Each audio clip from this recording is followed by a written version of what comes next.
So we're joined with Madeleine Bair, and she's the founding director of El Tímpano, and she's going to be talking to us about her work in community media and how that relates to local journalism, especially in Latino communities in Oakland and the Bay Area. So welcome, Madeleine. Thanks so much for joining us and talking with me and my students, and really excited to hear from you and learn about how we might be able to take some lessons learned from your work into our class. Thank you. It's an honor and a joy to be with you. So yeah, I can just give you kind of a somewhat brief overview of why I started El Timpano and how it came to be, what we've learned, and kind of how we've developed in collaboration with the community that we serve. Timpano actually started, it was kind of a seed of an idea in my head when I was living in New York, actually. And you know, there are kind of like many journeys that led me to developing El Tímpano. But back when it was a seed of an idea, there was a 2-part expose in the New York Times on working conditions of nail salon workers in New York City. The series exposed cancers and skin diseases and developmental disabilities, rampant wage violations, and other forms of health risks and abuse affecting nail technicians. And there's a quote from a story that has essentially haunted me ever since. And one of the workers was an Ecuadorian immigrant who suffered a miscarriage, likely related to the toxic fumes that she was breathing every day. And as somewhat of an explanation as to how it could be that such abuse was taking place practically in storefronts across the city, but it was pretty much unknown. She said, "There's so many stories, but no one dares to tell them. No one dares to tell them because they have no one to tell." And, you know, I want to note that several immigrant media outlets had reported on this issue for years. But still, this was this one woman's truth. And for me, the statement was really an indictment of our failure as journalists. One of our primary responsibilities to tell their stories, to expose wrongdoing, to be informed about their options in that sort of situation, and understand how their experience fits into a larger context. And here was a woman in the media capital of the world, telling the New York Times that she and her colleagues had no one to tell their story to. And so for me, it begged the question, who does journalism serve? Who has access to platforms to tell their stories, to amplify their voices, to investigate the issues affecting them, to get information that's relevant to their lives? And so these are the sorts of questions that motivated me once I moved back to my hometown of Oakland to develop a local reporting lab in collaboration with Latino immigrants. So for a bit of context, the history of Latinos in Oakland goes back centuries, back to before California was a part of the United States. The city has long had a large Latino population. But since 2000, Latino immigrants have made up Oakland's fastest growing community. And so today, about 1 in every 5 residents speak Spanish at home. Many more speak indigenous Mayan languages as well. And so when I returned to Oakland 3 years ago, I wondered, where are their stories in the media? Where are their voices in civic conversations on issues affecting them, on issues from national immigration policy to the region's housing crisis? And also, how are they getting information and news on those issues? And so I developed El Tímpano as a way to explore those questions and come up with creative solutions to address what we found. Now, I could have started a website where I published articles on those issues in Spanish, but instead I really wanted to start from a place of listening and hear directly from residents on what they wanted in local media and how they get news and information on the issues important to them. This was particularly important for me because I'm not Latina. I'm not an immigrant, and the people who know best what sort of news Latino immigrants need and how that news should be designed are not journalists, but and certainly not white journalists, but Latino immigrants themselves. And so with a small team of collaborators, we set out to conduct an information ecosystem assessment. And this is what it entailed. We spoke to about 24 community leaders, people who are from and work with this community directly, including church pastors and educators and community health clinic directors, grassroots organizers and advocates. We also spoke with more than 300 residents, and we did that in 2 different ways. We designed short, engaging surveys and took them to places where people gather, such as churches and libraries and food banks. And then we also partnered with a few community organizations who invited us into their space to facilitate small group workshops to have more in-depth conversations on local news. And in this time, throughout this process, we were developing relationships with community organizations who told us who else we should go to, provided us feedback to our surveys, and partnered with us to strengthen our outreach. And we also hired folks, as we were doing this, we were hiring folks from the community, people we were meeting. Our small outreach team consisted of folks who learned about this initiative at their church or at their library and asked how they could be a part of it. And so this is just one image from that process where we were invited to a church cafeteria to essentially table at the church after service. And so these are 2 women filling out our survey, which essentially asked, what are the most important issues for you, and where do you get information about those issues? Where are there gaps in local media and opportunities to do better? We focused on monolingual Spanish and Indigenous Mayan speakers, because for them, language itself is such a significant barrier to getting information and making their voices heard. But as we learned, it's only one of many barriers.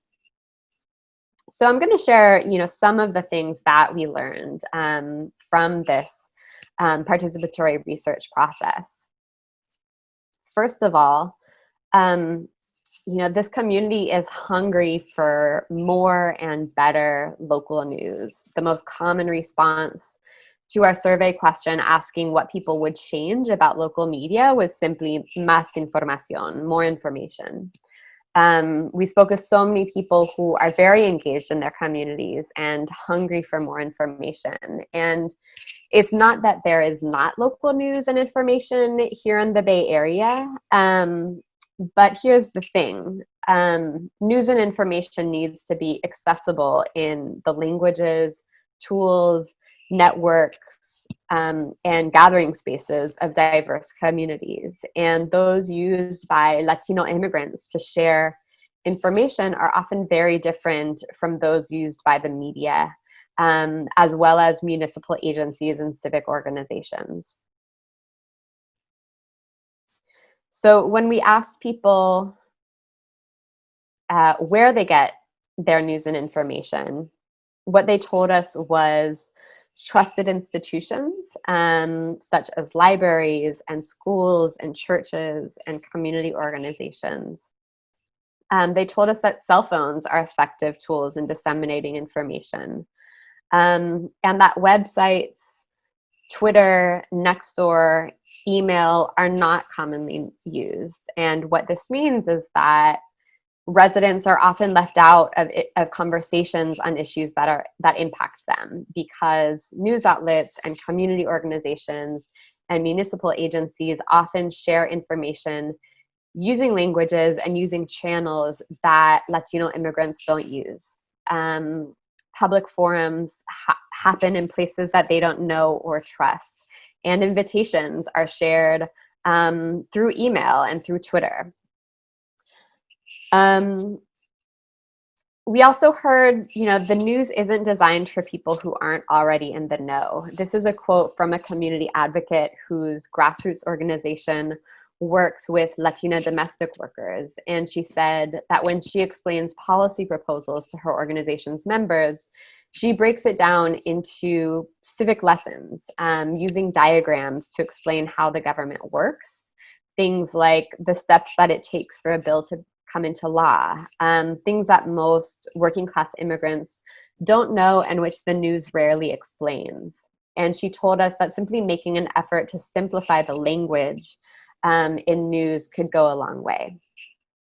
And finally, people want news they can use. So many people told us that they're tuning out from the evening news because it leaves them feeling fearful. It portrays them as victims without giving them tools they can use to make decisions and take action. And this was summed up in a quote from a community leader who said, "I want news that helps me take action rather than leaving me feeling defeated and helpless." There is so much more we learned, but I can leave you with a link to our full report for those who want to check out more. But I think it's really important to note that residents and community leaders have been so enthusiastic to talk about local news. They want more ways to be informed and to be engaged in their community, and they want a platform to share their stories. So many residents not only filled out our surveys, but sat down to share their vision and their ideas about what local news can look like. Things that really contribute to the way that we designed our approaches to addressing some of these gaps.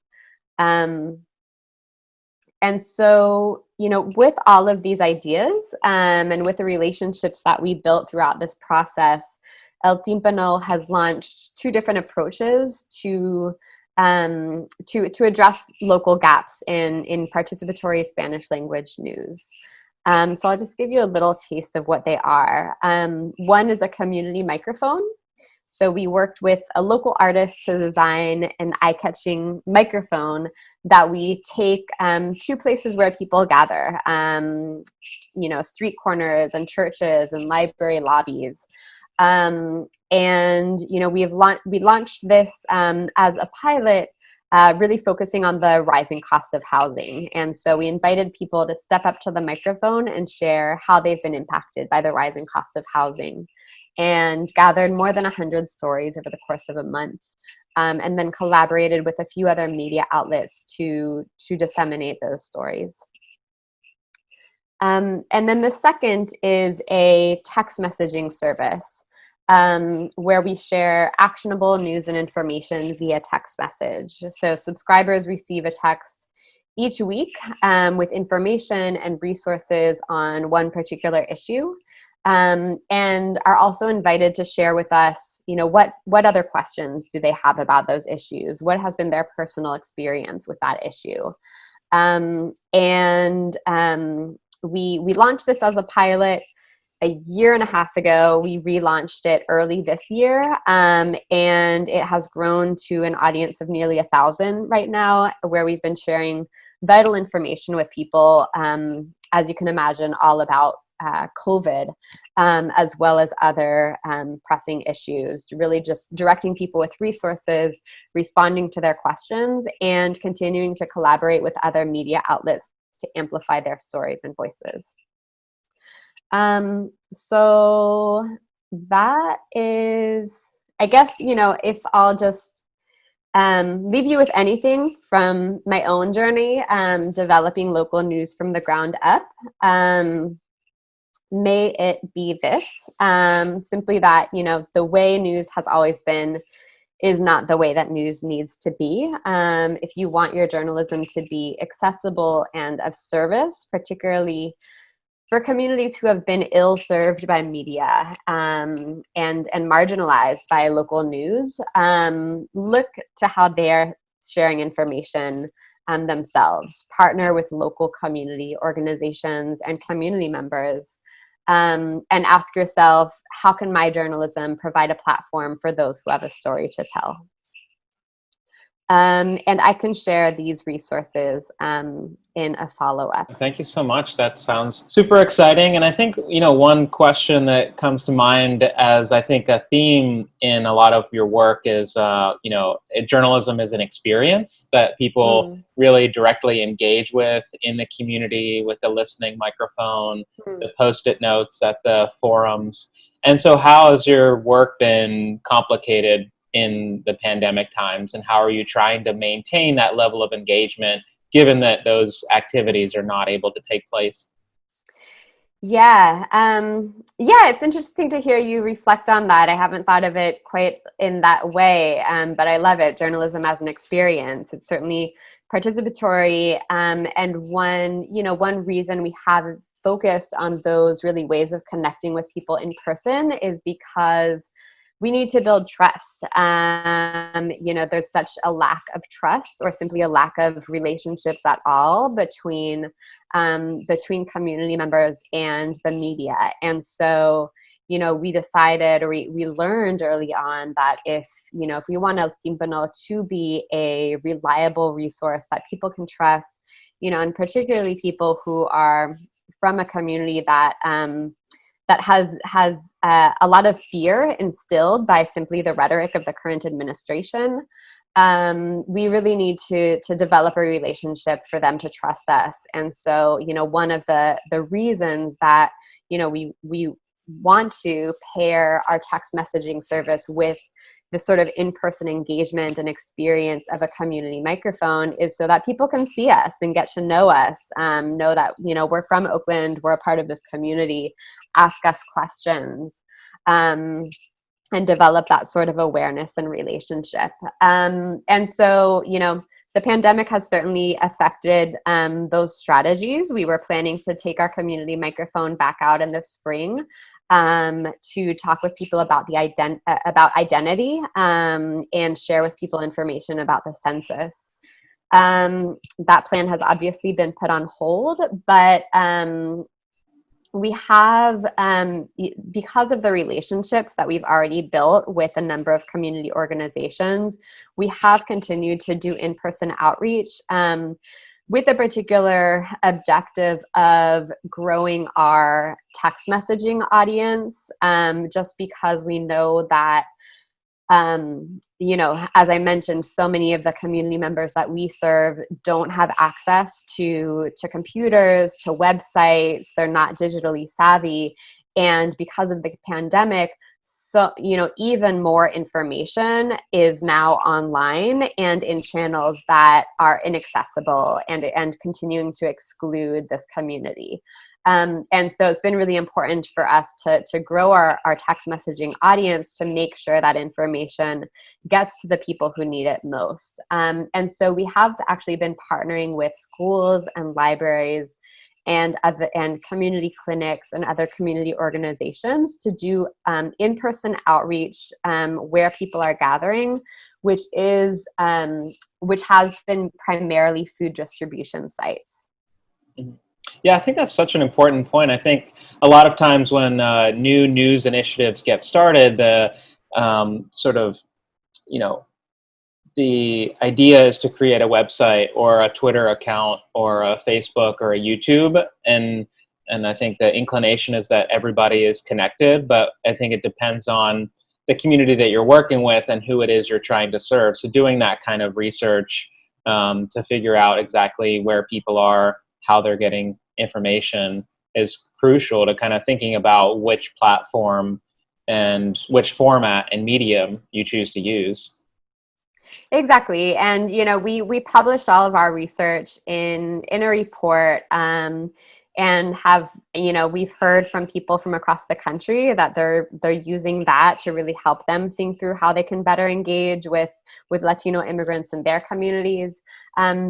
That said, I'll be the first to say that, it's going to look different in every community, in every geographic community, in every linguistic community and generational community. And so, it is for that reason so important to do this sort of research. For us, it was a very intensive and long process. It was pretty much a 9-month process of doing that participatory research. But you can use any component of that in a shorter frame of time to really just, listen to the community that you're trying to serve, to have a better understanding of how your news can better serve them.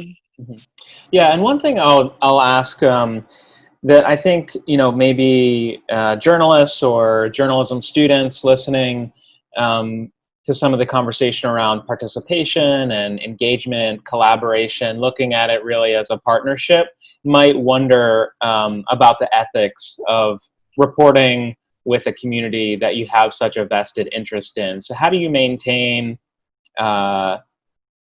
editorial independence or a critical perspective on certain issues while also really being embedded within the community? Yeah. Our journalism is quite different from traditional journalism, because traditional journalism, for many of the reasons that I've explained, doesn't serve the community that we're seeking to serve. And so we are not necessarily doing, in-depth articles about Oakland's immigrants. We're instead doing very public service, news you can use for Latino immigrants. And we definitely check all of the information that we are providing. We do research and reporting to make sure that the information that we're providing is valid, is up to date, is actually accessible to the community that we're serving. This has become a bit more of a question as we are developing partnerships with other media outlets. And so because one of our objective is also to amplify the voices of the communities that we're serving, because despite the statistics that I showed you of, how large and growing Oakland's Latino immigrant communities are, you wouldn't know that from consuming local media. And so, one thing that we've done this year is develop a partnership with a new nonprofit news outlet just focusing on Oakland, called the Oakland Side. And with them, and we're just exploring kind of what that could look like, how that partnership could work. And one thing we've done thus far is simply publish first-person narratives from El Tímpano audience members that have been really powerful. We've published 2 thus far, and each of them is simply one community member who's sharing how they have been personally affected by COVID. And these are stories that this is a community that has been the most impacted by COVID here in Alameda County, both by the virus itself and by the economic impacts. And yet you so rarely hear their stories and their voices in coverage of this issue. And so that's been really powerful. And I think that's a way that we can continue to partner with other media outlets to amplify their voices.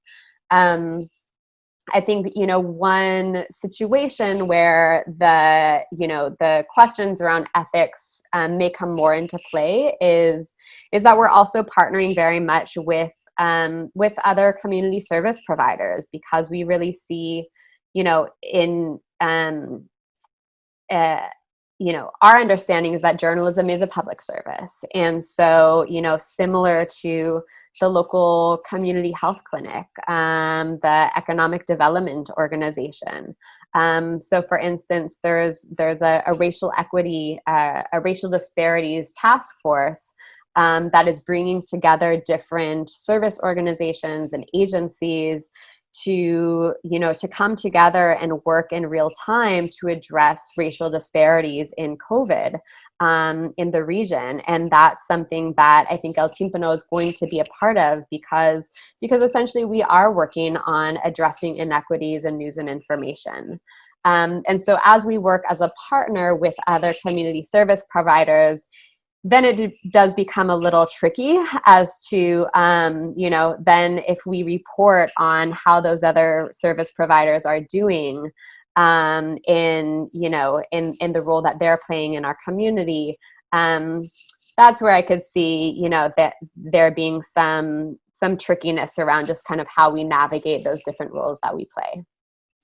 Yeah, that's great. I was glad you touched on the amplification, because that was one thing I thought of as I was listening to your talk, is that I think a lot of these smaller community-based reporting projects, are that they're small. And I think the audience is very targeted, and they're meant to serve a very specific part of the community. And so it doesn't have the same scale or the same reach that, other local, say, TV news outlets or the San Francisco newspapers and the daily metros would have, which isn't necessarily a critique or a problem, but that's just kind of the reality. But I do see a lot more of that sort of working in collaboration with other similar community-based projects to really kind of work on how can you amplify, and sharing resources, as so many news outlets are kind of strapped for resources now. That's super important, as opposed to looking at those other journalists as your competition.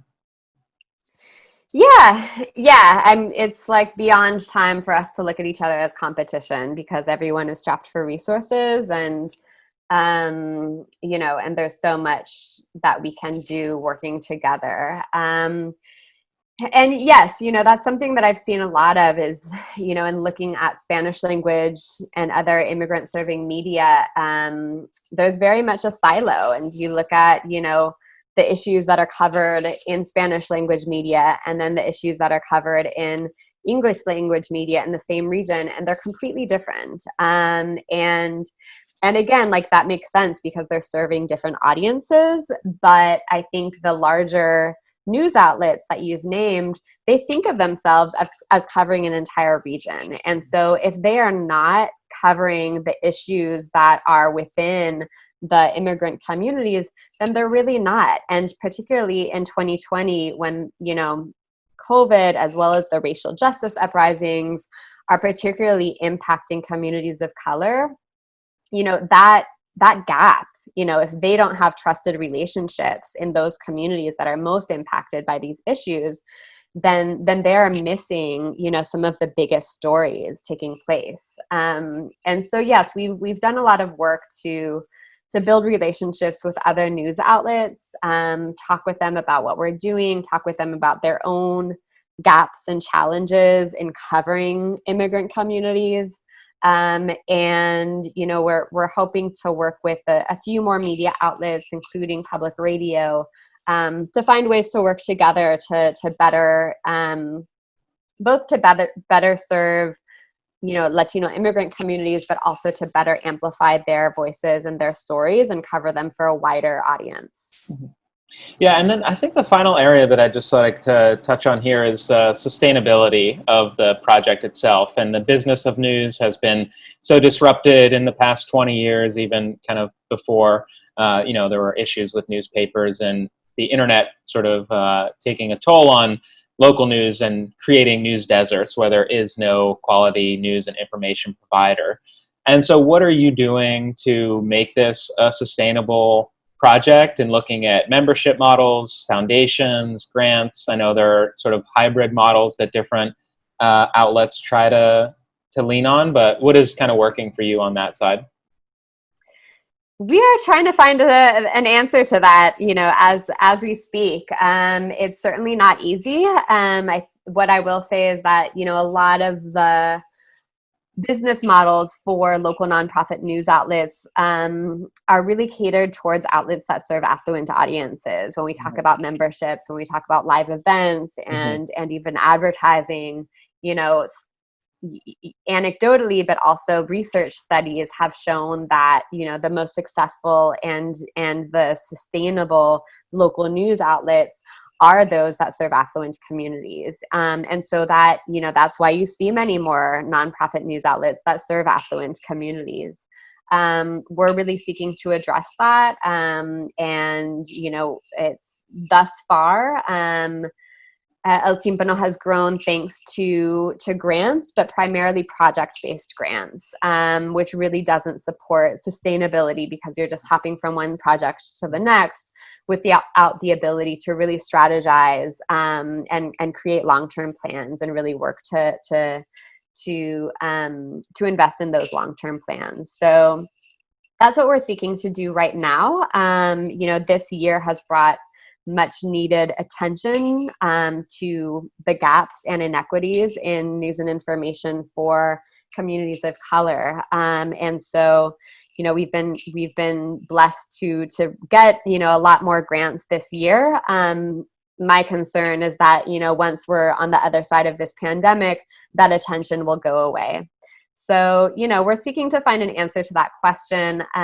In addition to foundations, we've also received a lot of interest from municipal agencies and governments that also see, this gap in local news, and essentially in a gap in channels to get vital information to vulnerable communities. So, for instance, right now we're facing a public health crisis. We're also here in California facing wildfires.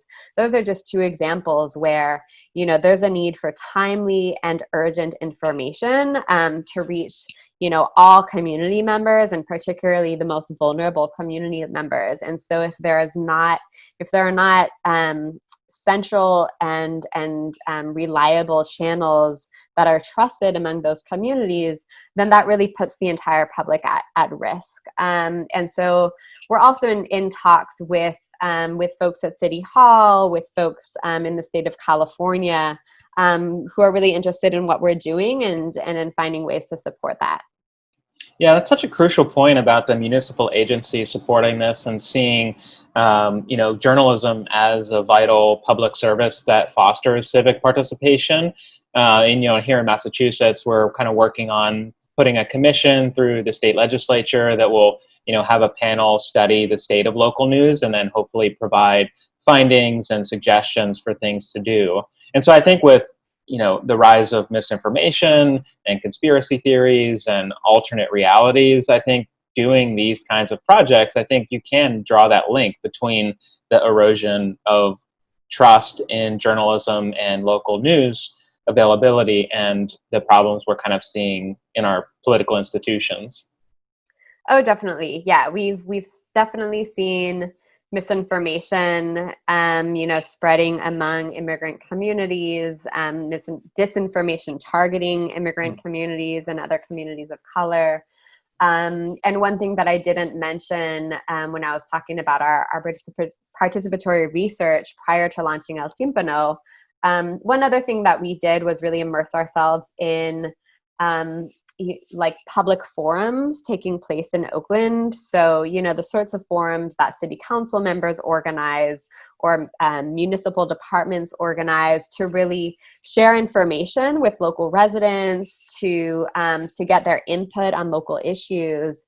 And one thing we found was, once again, even in forums that were on issues directly impacting Latino immigrant communities, you just didn't see Latino immigrants there. And again, it goes back to the fact that, there weren't really channels for organizers to share information about those events with immigrant communities. They weren't hosted in places that immigrants really know and trust.